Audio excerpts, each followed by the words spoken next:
What is the difference between the instructions CMD and entry point?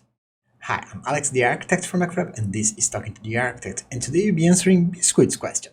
Biscuit asked, should I use CMD or entry point in my Docker file? Hi Biscuit, thank you so much for your question, and well, CMD and entry points have very similar functionalities, but they work a little bit different. With CMD, the command that you pass into your Docker file can be overridden inside the Docker container by using the command line interface. On the other hand, the entry point instruction will also execute instruction inside your Docker container, but it cannot be changed by accessing it with the command line interface. So depending on the behavior that you expect to operate in the future once your container is running, you should decide to use CMD or entry point, whatever makes more sense to your use case.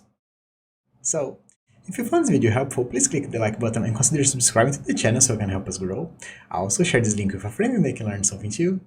If you are a subscriber, thank you for that. And if you have any questions, suggestions, or any implementation you'd like to see, please leave it on the comment section down below. We always answer all the questions. I hope this content was useful to you and hope to see you back.